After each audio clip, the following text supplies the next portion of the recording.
નમસ્કાર મિત્રો, આજે સીધું ને સટમાં આપણી સાથે વરિષ્ઠ તંત્રી, રાજકીય વિશ્લેષક અને બે ધડક સાચી વાત કહેનાર ગુજરાતના નિષ્ણાત એવા પત્રકાર દિલીપ પટેલ જોડાયા છે. દિલીપભાઈ, આપનું સીધું ને સટમાં સ્વાગત છે.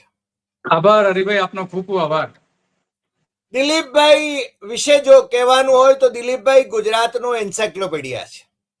વર્તમાન ઘટનાક્રમ એને ગઈકાલ અને આજ સાથે જોડવામાં એમનું જે ડોક્યુમેન્ટેશન છે એ અદ્ભુત છે અને એ ભલભલાને હમામમાં ઊભા કરી દે એમ છે. નરેન્દ્ર મોદી મુખ્યમંત્રી હતા ત્યારે કેવા ઠરાવ પસાર કરાવતા હતા અને વડાપ્રધાન થયા પછી એ કેવા નિર્ણયો લઈને શીર્ષાસન કરી રહ્યા છે, એની વાત દિલીપ પટેલ જ કરી શકે. આજે આપણે એ મુદ્દાઓ તો આવશે જ ચર્ચામાં, કારણ કે દિલીપભાઈ હોય એટલે એ આખી વાત માંડીને કરે અને આપણા દર્શકો એમને ચાહે છે, એમનો આગ્રહ રાખે છે કે આપણે એમને આપણી સાથે જોડીએ. અને આજે જે વાત કરવી છે એ ગુજરાતની વિધાનસભા ચાલુ છે અને એ વિધાનસભામાં આમ તો બહુ જૂજ પ્રમાણમાં વિરોધ પક્ષના ધારાસભ્યો રહ્યા છે, છતાં જે આક્રમકતા દેખાઈ રહી છે કોંગ્રેસ અને આમ આદમી પાર્ટીના ધારાસભ્યોમાં, એ મને લાગે છે કે ભારતીય જનતા પાર્ટી જે 3 દાયકાથી આ રાજ્ય ઉપર શાસન કરે છે એને પણ મુશ્કેલીમાં મૂકી રહી હોય એવું લાગ્યા વિના રહેતું નથી. હવે જે ચૂંટણીઓ આવી રહી છે એ સ્થાનિક સ્વરાજની જે ચૂંટણીઓ આવે છે, મહાનગરપાલિકાઓની ચૂંટણીઓ આવે છે, ખાસ કરીને એને માટે ભારતીય જનતા પાર્ટી તૈયાર થઈ રહી છે. એમના નવા પ્રદેશ પ્રમુખ, જે આમ તો રાજ્ય કક્ષાના મંત્રીમાંથી પ્રદેશ પ્રમુખ થયા, એ જ રીતે બિહારમાંથી એક સાવ અજાણ્યું નામ એ એમને લઈ આવ્યા અને ગુજરાતમાં ફેરવ્યા બધે. અને કેટલાકે તો એમ લખ્યું કે એમણે છે ને પ્રભારીઓને પણ ખખડાવી નાખ્યા. હવે કેટલા ખખડાવી શકે એવી એમની ક્ષમતા છે એ તો આપણે જોઈએ છીએ, પરંતુ મોદીનો દોરી સંચાર હોય એટલે મોદીના ટેકે એ બધું ચાલે. પણ દિલીપભાઈ, આજે જે વાત આપની પાસેથી જાણવા માંગીએ છીએ અને દર્શકોને આપ જણાવો એવી ખાસ આગ્રહભરી વિનંતી છે કે વિધાનસભામાં કોંગ્રેસ અને આમ આદમી પાર્ટીની આ આક્રમકતા એને આપણે કઈ રીતે મૂલવવી. અને ભારતીય જનતા પાર્ટી આમ તો એ વાતોના વડા કરવા માટે બહુ જાણીતી છે. આપણે તો કોઈ રાજકીય પક્ષના છીએ નહીં, પરંતુ પત્રકાર ધર્મ એમ કહે છે કે આપણે સત્તામાં જે હોય એણે આપેલા વચનો જો એ ન પાડે તો એ પ્રજાની સમક્ષ એ વાતને મૂકવી પડે, જે કોઈ સત્તામાં હોય. કોંગ્રેસ સત્તામાં હતી ત્યારે આપણે કોંગ્રેસની આલોચના કરતા હતા અને છતાંય હસતા મોઢે માધવસિંહ કે અમરસિંહ એ પત્રકારોને આવકારતા હતા. અત્યારના સંજોગો એવા રહ્યા નથી, પણ વિધાનસભા અત્યારે ચાલી રહી છે ત્યારે આપ વિધાનસભામાં જે કંઈ ચાલી રહ્યું છે એની વાત અને ગુજરાતમાં જે પ્રકારની આંદોલનાત્મક પરિસ્થિતિ છે એના વિશે માંડીને વાત કરો એવો અનુરોધ છે. દિલીપભાઈ. હરિભાઈ, આપનો ખૂબ ખૂબ આભાર કે આપે મને આપના પ્લેટફોર્મ ઉપર સ્થાન આપ્યું. અને ખાસ કરીને જ્યારે એના દર્શકો છે તમારા વિડીયોની ખાસ રાહ જોઈ રહ્યા હોય છે કે આ વખતે હરિભાઈ શું લાવે છે નવું, કોણ છે ગેસ્ટ, શું વિષય છે. આનો ઇંતજાર હંમેશા માટે રહેતો છે. હું પણ તમારા વિડીયોની હંમેશા માટે રાહ જોતો હોઉં છું કે એમાં ઘણું બધું નવું જાણવા મળે છે, ઘણું બધું નવું જાણવા મળે છે.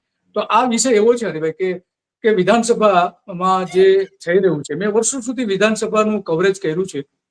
વર્ષો સુધી સમજો ને કે સળંગ 1995 થી લઈને 2015 સુધી સળંગ કહી શકાય. એની પહેલા હું જતો હતો, પણ જે સળંગ કહી શકાય એ આટલા વર્ષો સુધી કરેલું. જાણીતા જે બધા અખબારો જે છે એમાં એક વાત જે મને ખટકતી હતી કાયમને માટે કે ભારતની મોટા ભાગની વિધાનસભાઓ એનું જે એમાં જે ચર્ચા થાય છે એ લાઈવ કવરેજ કરે છે, સીધું જીવંત પ્રસારણ લોકો સુધી સીધું પહોંચાડે છે. આપણી લોકસભા સંસદ પણ એ કરી રહી છે. તો વારંવાર મને એ ખટકતું હતું અને અનેક વખત જે સ્પીકરને જે મળવાનું થતું હોય છે ત્યારે એમની સાથે વાતચીતમાં પણ અને ઘણી વખત કહેવાનો પણ મોકો મળ્યો મને કે ભાઈ તમે લાઈવ કેમ નથી બતાવતા. તો આ એક જે પ્રશ્ન છે એ ખરેખર ગુજરાતની જનતા માટેનો અત્યંત મહત્વનો પ્રશ્ન છે, કારણ કે વિધાનસભામાં એના પ્રતિનિધિ, એમણે જે ચૂંટીને મોકલેલા પ્રતિનિધિ, એમના પ્રતિનિધિના આધારે બનેલી સરકારો, વિરોધ પક્ષના નેતાથી લઈ વિરોધ પક્ષના ધારાસભ્યો, શાસક પક્ષના ધારાસભ્યો શું કરી રહ્યા છે એના માટે એ જાણવાનો પૂરેપૂરો અધિકાર છે. પરંતુ કમનસીબે એ થતું નથી. પરંતુ આ વિધાનસભામાં એવું જોવા મળ્યું હરિભાઈ કે ત્યાંના કેટલાક જે ધારાસભ્યો જે છે એમણે અવાજ ઉઠાવ્યો કે ભાઈ આ તમે જીવંત પ્રસારણ કેમ નથી કરતા, શાના માટે નથી કરતા? તમે તમારા મિનિસ્ટરો માટે જયારે તમારે વિડીયો બનાવવાના હોય છે ત્યારે એ જ વિડીયો ક્લિપનો ઉપયોગ કરીને તમે જાહેરાતો કરો છો, અલગ અલગ પ્રકારના લોકો સુધી પહોંચો છો, તો પછી કેમ તમે આ જીવંત પ્રસારણ કરતા નથી? એનો વિરોધ કર્યો. બાર લોબીમાં આવીને દેખાવો પણ કર્યા અને સૂત્રોચ્ચારો પણ કર્યા કે જીવંત પ્રસારણ કરો. આ એક મારી દ્રષ્ટિએ બહુ મહત્વની જે તમે કહ્યું છે કે લડાઈ, જે આ લડાઈ જે જોવા મળી એ બહુ સારી લડાઈ છે. પરંતુ એની સામે બીજી બાબત એ છે કે ત્યાં વિધાનસભામાં પેલા લેખિત પ્રશ્નો કરી અને એના જવાબોમાં છાપેલા આપવામાં આવતા હતા પત્રકારોને પ્રેસ ગેલેરીમાં. પરંતુ આ વખતે જે સિસ્ટમ હમણાંથી જે સિસ્ટમ શરૂ કરી છે કે તમને વેબસાઇટ ઉપરથી એ મળી જાય, નેવા વેબસાઇટ છે કે તમામ વિધાનસભા, ભારતની જેટલી વિધાનસભા છે એનું લાઈવ થી લઈને એનું રેકોર્ડ થી લઈને બધું તમને એમાં જોવા મળે. પરંતુ આ વખતે પહેલી વખત એવું જોવા મળ્યું હરિભાઈ કે પ્રશ્નો ધારાસભ્યોએ પૂછેલા છે, એ જે પૂછેલા પ્રશ્નો છે એ જ માત્ર મૂકવામાં આવી રહ્યા છે. એનો જવાબ સરકાર શું આપી રહી છે એના ઉપર અંધારપટ ફેરવી દેવામાં આવ્યો છે. મેં જોયું વેબસાઇટ ઉપર નથી એના પ્રશ્નો જોવા મળતા. તો લોકો પણ એના માટે એનાથી પરેશાન છે. લોકોને જાણવાનો અધિકાર છે કે સરકાર શું જવાબ આપી રહી છે. એના ધારાસભ્યો તેના મત વિસ્તારના પ્રશ્નો પૂછે છે, પણ સરકાર શું વલણ શું છે, કેવા જવાબો છે, આ એક જોવા નથી મળતું. એની સામે જો કે હજુ કોઈ અવાજ ઉઠાવ્યો એવું મારા ધ્યાનમાં નથી. કદાચ ત્યાં કોઈ ધારાસભ્ય બોલ્યા હોય ગૃહની અંદર તો પણ મને ખબર નથી, પરંતુ મારા ધ્યાનમાં નથી આવ્યું. તો આપણે તો અવાજ ઉઠાવીએ છીએ, આ વાત એકદમ વાજબી છે. હા, યસ અને થવું જ જોઈએ, એમાં કોઈ સવાલ નથી. લોકોને જાણવાનો પૂરેપૂરો અધિકાર છે, પણ આ જોવા મળતું નથી. અને બીજું, આજે જે ઘટના બની, આજે કોંગ્રેસ દ્વારા આજે જે લોબીમાં બહાર નીકળીને ધારાસભ્યોએ કે ભાઈ પછાત વર્ગો જે છે એને સરકાર પૂરતું બજેટ ફાળવતી નથી, આ મુદ્દો ઉઠાવીને એના સૂત્રોચ્ચારો કર્યા, દેખાવો કર્યા, વોકઆઉટ કર્યું, આ બધું જ કર્યું. વિધાનસભાની કાર્યવાહીનો બહિષ્કાર પણ કર્યો, આ બધું જ કર્યું. અને બહાર આવીને પ્રેસ કોન્ફરન્સ પણ કરી અમિત ચાવડાએ.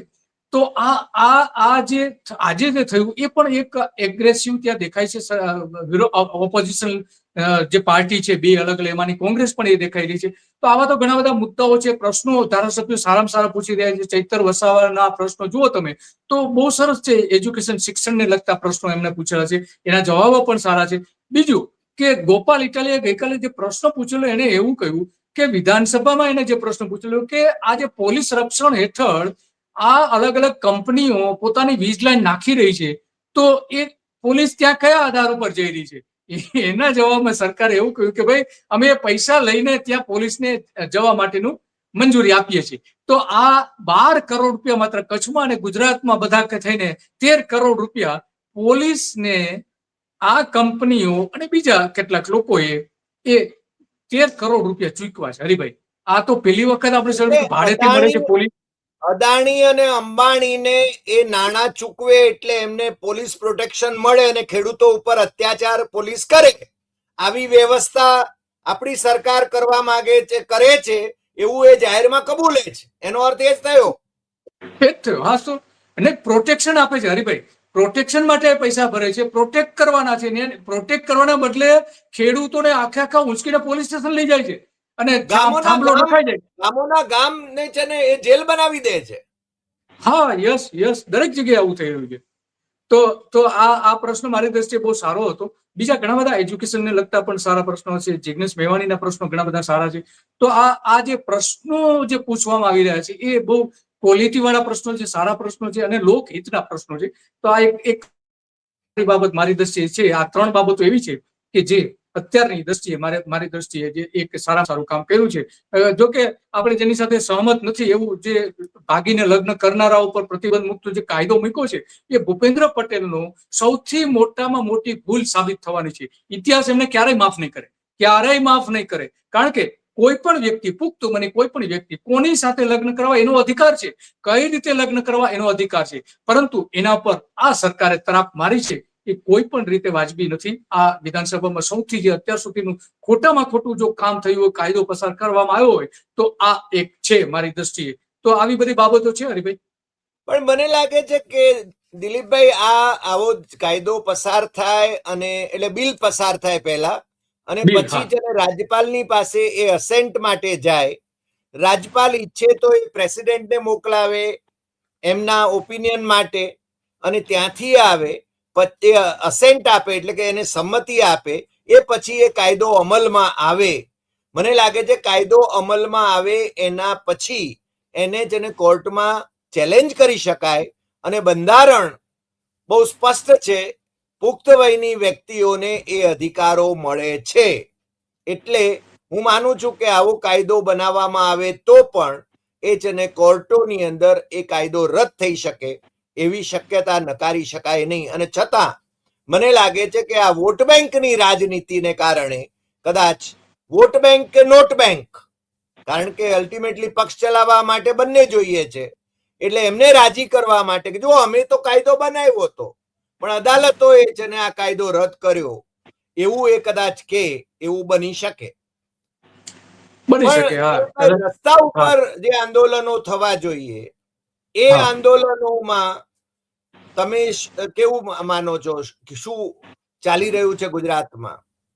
કયા આંદોલન તો કહેશું હરિભાઈ? રસ્તા ઉપર આંદોલનો જનતાના લાભાર્થે. ધારો કે હમણાં ખેડૂતોના પ્રશ્ને જે આમ આદમી પાર્ટીના નેતા રાજુને ને રામને એ લોકોને જે રીતે દિવસો સુધી જેલમાં રાખ્યા અને પછી જેને એમાં રાજુભાઈનું તો જાણે કે હૃદય પરિવર્તન થઈ ગયું, એટલે કદાચ એ ગોઠવણ મુજબ હશે, પણ પ્રવીણ રામ તો મને લાગે છે કે હજુ આમ આદમી પાર્ટી સાથે છે એવું કે છે. પણ એ આંદોલન જેવા આંદોલનો એ આપણા ગુજરાતમાં ક્યારેક થતા હતા જ્યારે ભારતીય જનતા પાર્ટી ઓપોઝિશનમાં હતી. તમને ખ્યાલ છે કે અમે લોકો જ્યારે કોલેજના પહેલા વર્ષમાં હતા 73માં, ત્યારે જેને નવનિર્માણ આંદોલન થયું હતું, જે આમ તો મોરબીના પેલા ફૂડબિલ ના પ્રશ્ને આખું આંદોલન ઊભું થયેલું અને એ પછી આખું રાજ્યવ્યાપી આંદોલન થયું હતું અને સરકાર એમાં ગઈ હતી. આ સરકારને મને લાગે છે કે જવાનો ડર જ નથી લાગતો, અથવા એની સંવેદનશીલતા ભલે શબ્દો પૂરતી હોય પરંતુ આમ સંવેદનશીલ કેટલી છે એ આપણે સમજીએ છીએ.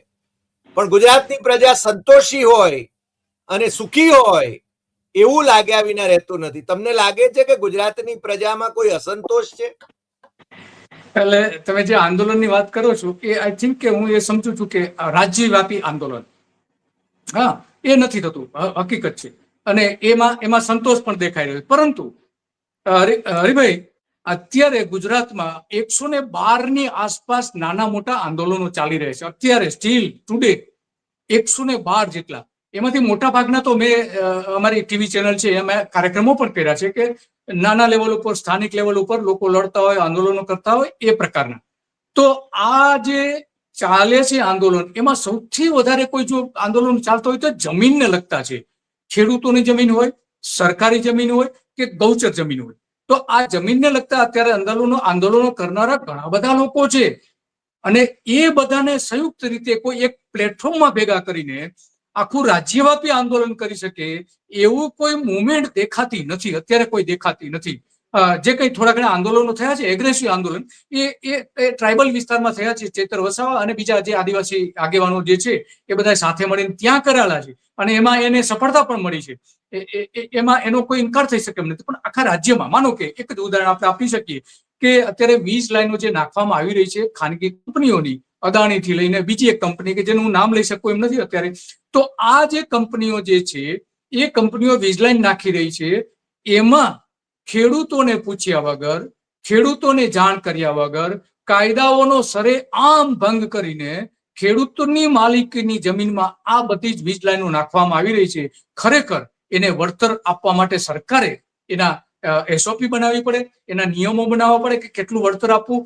આજ સુધી ભૂપેન્દ્ર પટેલની સરકારે બનાવી નથી. અને એમ કરીને આ જે કંપનીઓ છે, માત્ર એક જ કંપનીનું કહું, અદાણી કંપનીને આના કારણે 10,000 કરોડ રૂપિયાનો વળતરમાં ફાયદો થવાનો છે. 10,000 કરોડ રૂપિયા ઓછામાં ઓછા, મેં જે કેલ્ક્યુલેશન કરેલું છે. કારણ કે આ જે કુલ 22 લાઈનો નીકળવાની છે, એ મધ્યપ્રદેશ, મહારાષ્ટ્ર અને રાજસ્થાનથી લઈને આગળ કાશ્મીરમાં પણ, કાશ્મીર સુધી પણ વીજળી, સૂર્ય ઉર્જા અને પવન ઉર્જાની ત્યાં જવાની છે. તો એની ટ્રાન્સમિશન લાઈનો જે નાખવામાં આવી રહી છે, આવી 22 મોટી લાઈનો નાખવાની છે, હાઈ વોલ્ટેજ જે એમાંથી પસાર થવાના છે, એવી બધી. તો એમાં ઓછામાં ઓછા 5 લાખ હેક્ટર જમીનમાં આ પોલ નાખવાના છે.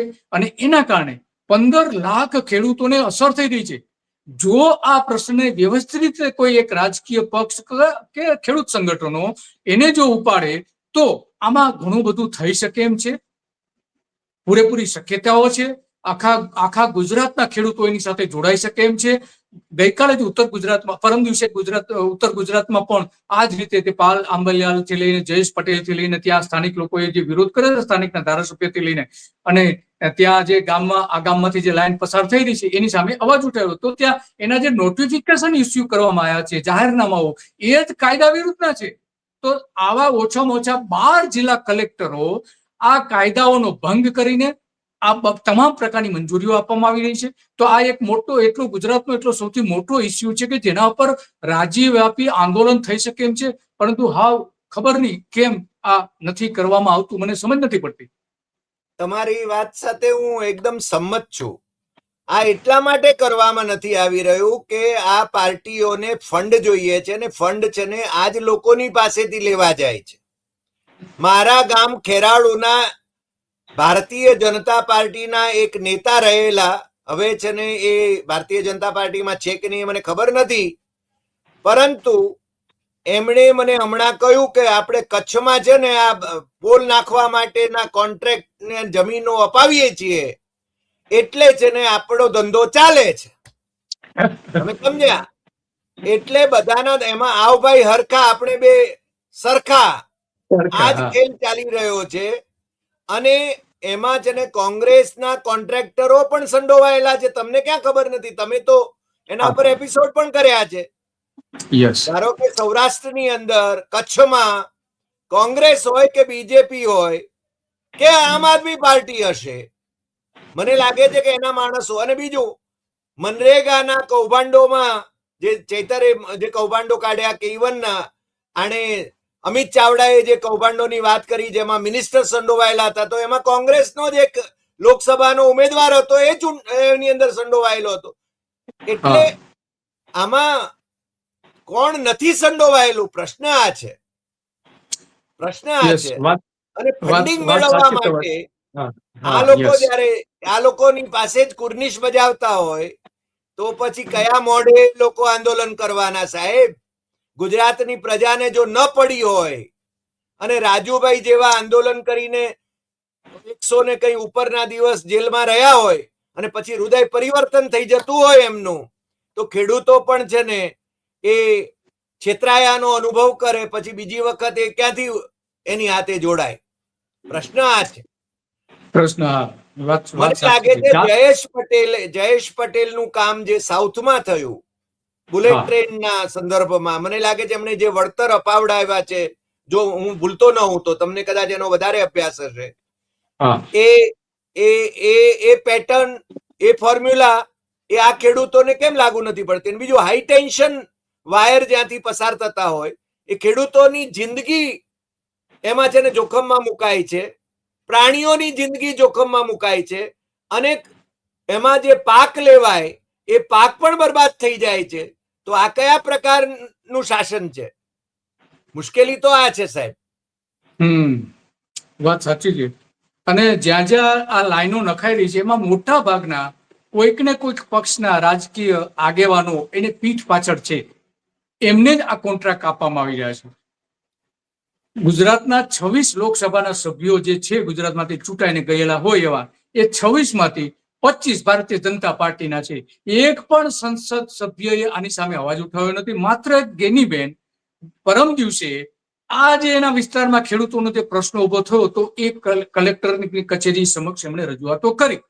બાકીના જે ભારતીય જનતા પાર્ટીના 25 જે છે લોકસભાના સભ્યો, એમાંથી એક પણ અવાજ નથી ઉઠાવતા. સૌથી વધારે કચ્છમાં પ્રશ્ન મોટો સૌથી ચાવડા મૌન છે. જામનગરમાં અને દ્વારકામાં સૌથી મોટો, તો ત્યાં પણ આપણા પૂનમબેન એકદમ મૌન થઈ ગયા છે, જાણે કે કશું થતું જ નથી. તો આવા મોરબીથી લઈને અનેક અનેક અનેક વિસ્તારો એવા છે કે જ્યાં અત્યારે જે પ્રશ્નો છે એવા 7 સંસદ સભ્યો આવે છે, એમાં એ જગ્યાએ પણ નથી કર્યું. 182 ધારાસભ્યમાંથી જે અવાજ ઉઠાવવો જોઈએ એમાંથી ગણ્યા ગાંઠિયા 2-5 જ એવા છે કે જેને આની સામે અવાજ ઉઠાવ્યો છે. બાકી તો 175 ધારાસભ્યો તો મૌન ધારણ કરીને બેસી ગયા છે. અને તમે જે કહી રહ્યા છો એમાં આના માટે પૂરેપૂરી શંકા આપને જઈ રહી છે કે આ ધારાસભ્યો કેમ મૌન છે. જ્યારે એની જનતા એને ચૂંટીને મોકલી રહી છે, તો આ ધારાસભ્યો અત્યારે કેમ એના મતદારો સાથે ઉભા નથી રહેતા, કેમ એની સામે અવાજ નથી ઉઠતા. પબુઆ માણેક હોય કે જામનગરના ત્રણ ધારાસભ્યો હોય, તો આ પ્રશ્ન જે સામે આવીને ઉભો છે, અને કચ્છના 4 ધારાસભ્યો હોય, તો આવા અનેક અનેક અનેક અનેક શંકા ઉભી થાય છે કે તમે જે કહ્યું કે આ ફંડ સૌથી મોટો આમાં રોલ ભાગી રહ્યો છે. એક તો કોન્ટ્રાક્ટ મળે છે, હા, બીજું આપણે જાણીએ કે એક જાણીતા ગાયક કલાકારના દીકરો પકડાયો આમાં જ વીજ પોલ નાખવામાં જ, અને એમાં એને જેલ પણ લઈ જવામાં આવ્યો, તો જામીન ઉપર છૂટ્યા છે. તો આવા તો લોકો જે ફરિયાદ કરે છે ને કોઈ સાંભળવામાં આવતી નથી. અને એના સ્થાનિક જે નેતાઓ જે ચૂંટાયેલા છે, તાલુકા પંચાયત હોય, જિલ્લા પંચાયત હોય કે નગરપાલિકા કે કોઈ પણ હોય, ધારાસભાથી લઈને સંસદ સુધી, આ બધા જ અત્યારે મૌન છે. ખરેખર ખેડૂત કોઈ જો આગેવાન આમાં ભરોસાપાત્ર આગેવાન નીકળે અને એ જો આમાં લીડ કરે તો સારામાં સારી એક ગુજરાતમાં આંદોલન થઈ શકે એમ છે, અન્યાય સામે આંદોલન થઈ શકે એમ છે. ભૂપેન્દ્ર પટેલનું આ સૌથી મોટું અન્યાયકારી પગલું છે. એની સામે લોકો, ખેડૂતો તૈયાર છે, નથી તૈયાર એવું નથી, કારણ કે 15 લાખ ખેડૂતોને આ સહન કરવાનું છે. જે દક્ષિણ ગુજરાતમાં એક વીજ પોલના 1.25 કરોડ રૂપિયા જયેશ પટેલ જો અપાવી શકતા હોય, તો કચ્છમાં કેમ તમે 3 લાખ રૂપિયામાં સમાધાન કરાવી દઈ રહ્યા છો? કિસાન સંઘ ત્યાં પણ ફૂટી ગયું છે. હા, ત્યાં પણ ફૂટી ગયું. કિસાન તો સંઘ એ ભારતીય જનતા પાર્ટીનો સાથીદાર પક્ષ છે, સાથીદાર ઓર્ગેનાઇઝેશન છે, આરએસએસ નું. એમને છે ને, એમને તો કિસાનોની પડી નથી. ભાઈએ કહ્યું તું, મોટા ભાઈએ, કે હું તો અંગત નુકસાન પણ વોરી લઈશ. પણ શું થયું? અમેરિકા માટે છે ને દરવાજા ખોલી નાખ્યા. ખેડૂતોને બરબાદ કરવાનું જે બાકી હતું એ પણ કરી નાખ્યું ટ્રેડ ડીલની બાબતમાં. હવે આપણી પાસે એટલે ટૂંકમાં ખેડૂતોએ એમની જમીન વેચી મારવાની, એમની છે ને જમીનો છે ને સસ્તા ભાવે છે ને કંપનીઓ લઈ લેવાની, એસ્ટેટનો ધંધો છે ને ઇઝરાયલ વાળા કે અમેરિકા વાળા કરવાના. અને આ ખેડૂતો પાછા છે ને પેલા જેમ આપણે ગાંધીનગર બનાવ્યું, અને ત્યાં ગાંધીનગર જ્યાં વિધાનસભા છે, એ વિધાનસભાની જમીન જેની હતી એ ત્યાં છે ને ચાની લારી કરે છે, એ રીતે ચાની લારીઓ કરવાના ખેડૂતો. હા, તમને કહું હરિભાઈ, આ જે તમે વાત કરી રહ્યા છો ને, તો ત્યાં ઠાકોરની એ જમીન હતી, આ વિધાનસભા જે અત્યારે ઉભી છે ને, એના જે માલિક છે, ખેડૂત માલિક, એ ચાની લારી લઈને પોલીસ ભવન જે આવેલું છે એની સામે ચાની લારી લઈને ત્યાં ચા વેચે છે. આજે મેં એનો ઇન્ટરવ્યુ કરેલો અમદાવાદ મિરરમાં. એ ઇન્ટરવ્યુ છપાયા પછી આ જ સરકારી અધિકારીઓ એને ત્યાં લઈ ઉઠાવી ગયા, અને એવું કહ્યું કે તારે એક શબ્દ બોલવાનો નથી. તો આ વર્ષો પહેલા બનેલી ઘટનાને પણ આ અધિકારીઓ બોલવા દેતા નથી, રાજનેતાઓ બોલવા દેતા નથી. આજે પણ ચાની લારી એના કુટુંબના જે વારસદારો છે એની જમીન તો ગઈ, પણ એમની હાલત એવી છે. સાણંદમાં શું છે? સાણંદમાં ટાટા નેનો આવી અને આસપાસના જે ખેડૂતોની જમીન જીઆઈડીસી માંથી લઈને પૈસા આપી દીધા, પણ એમાંથી 30% ખેડૂતોએ જ સામે જમીન લીધી છે. બાકીની 70% ખેડૂતો જમીન લઈ શક્યા નથી. બધા જ પૈસા વપરાઈ ગયા. ગાડી લીધી, સારું મકાન લીધું, બંગલો લીધો, આ બધું કર્યું, પણ બાકીના ખેડૂતોનું શું? તો આવો હાલત છે. અને એટલા માટે આવા બધા જે પ્રશ્નો છે, અત્યારે સૌથી વધારે ખેડૂતોનો પ્રશ્ન છે. અને વિધાનસભાને આ મુદ્દે જ સ્થગિત થઈ જાય ત્યાં સુધી ધારાસભ્ય વિરોધ કરવો જોઈએ. પણ કમનસીબે નથી કરતા. આ એક મોટા મોટી ખામી. બીજું ઘણું બધું કરે છે, નથી કરતા એવું નથી. આ વિરોધ પક્ષના ધારાસભ્યો અવાજ વ્યવસ્થિત ઉઠાવે છે, પણ શંકા ત્યાં ઉભી થાય છે કે તમે આ જાયન્ટ જે મોટી કંપનીઓ જે છે, ગુજરાતની 22 કંપની આવી જે છે, એમાં 2 મોટી છે સૌથી, તમે જે નામ લીધા છે એ, તો એમની સામે કેમ વિધાનસભામાં આ જ ધારાસભ્યો અવાજ નથી ઉઠાવતા? ગોપાલ ઇટાલીએ માત્ર લેખિતમાં પ્રશ્ન પૂછ્યો અને બહાર આવીને બોલી ગયા, પણ અંદર શું, હાઉસમાં શું થઈ રહ્યું છે, કેમ નથી બોલવામાં આવતું? આ સૌથી મોટો સવાલ છે. જી હરિભાઈ. દિલીપભાઈ, તમે જે વાત કરી એમાંથી જે આપણા સંસદ સભ્ય કે ધારાસભ્યો, જે બોલકા ધારાસભ્યો છે, મને બરાબર યાદ છે કે ધીરુ ગજેરા એ ભારતીય જનતા પાર્ટીના ધારાસભ્ય હતા અને સરકાર ભારતીય જનતા પાર્ટીની હતી, છતાં એ વિપક્ષના ધારાસભ્ય હોય એ રીતે સરકારને સવાલો કરતા હતા. તમે પણ એ જોયું હશે. ધીરુ ગજેરાની હત્યા કરવાના પણ ઘણા બધા પ્રયાસો થયા છે, સમજ્યા? હું એમના ભાઈઓના ધંધાની વાતને એની સાથે જોડતો નથી, કારણ કે ધીરુ ગજેરા છે એ ધંધામાં છે નહીં. પણ આજે જે લોકો અવાજ ઉઠાવે છે, ધારો કે ગેનીબેન ઠાકોર અવાજ ઉઠાવે છે, કે જિગ્નેશ મેવાણી અવાજ ઉઠાવે છે, કે અમિત ચાવડા અવાજ ઉઠાવે છે, કે ચૈતર વસાવા અવાજ ઉઠાવે છે, કે ગોપાલ ઇટાલિયા અવાજ ઉઠાવે છે, તો આપણી પત્રકાર તરીકેની જરૂર ફરજ આપણે બજાવવી જોઈએ કે એ લોકોને નૈતિક, કે કિરીટ પટેલ અવાજ ઉઠાવે છે તો એમને જને આપણે નૈતિક પીઠબળ આપવું જોઈએ. મને લાગે છે કે એ લોકો વધારે મજબૂતાઈથી પ્રજાની સાથે જોડાઈને પ્રજાના પ્રશ્નો ઉઠાવે એવી તો આપણે અપેક્ષા કરીએ, અને એને માટે એમણે સંઘર્ષ કરવો પડશે. પણ પ્રજા એમને ચૂંટશે જો પ્રજાના પ્રશ્નો લઈને એ સતત સક્રિય રહેશે તો. આજે આટલી વાત. આપ અમારી સાથે જોડાયા એ બદલ આપનો ખૂબ ખૂબ આભાર, અને ફરી પાછા જોડાઈશું, કારણ કે દિલીપભાઈ પટેલ એ સીધું ને સટમાં આવે એવી અમારા દર્શકોની પણ ખાસ આગ્રહભરી વિનંતી હોય છે, એટલે તમારે અમારા માટે ભવિષ્યમાં પણ સમય આપવો પડશે. આભાર. નમસ્કાર.